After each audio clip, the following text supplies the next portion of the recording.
Sciatic అనేది యాక్చువల్గా ఏంటంటే అది ఒక నరువు పేరు.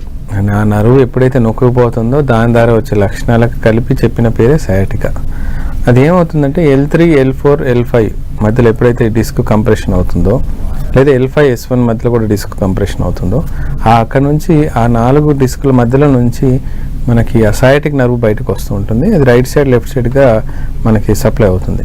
దాని యొక్క ముఖ్య కర్తవ్యం ఏంటంటే మన కాలుకి సంబంధించిన బ్లడ్ సప్లై కానీ, నర్వ్ సప్లై కానీ, లేకపోతే దానికి సంబంధించిన కమ్యూనికేషన్స్ని మన బ్రెయిన్ నుంచి కింది కాలు వరకు అందించే బాధ్యత సయాటిక నర్వ్ది.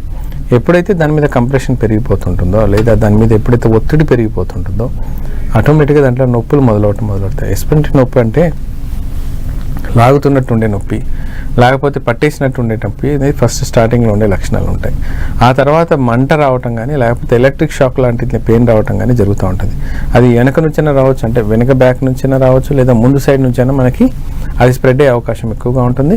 దాంతో ఏంటంటే మనకు నడవటంలో కానీ, ఎక్కువసేపు నిలబడ్డప్పుడు కానీ, లేకపోతే ఎక్కువసేపు కూర్చున్నప్పుడు కానీ మనకు చాలా ఒక విధమైన డిస్కంఫర్ట్ ఉంటుంది ఫస్ట్ స్టేజ్లో.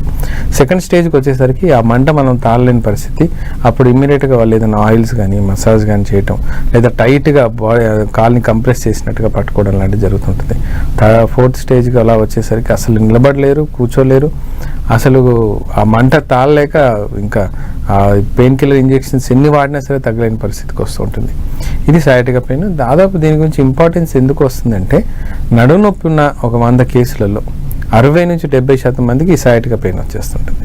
అందుకని సయాటికా పెయిన్ యొక్క ఇంపార్టెన్స్ పెరుగుతూ ఉంది.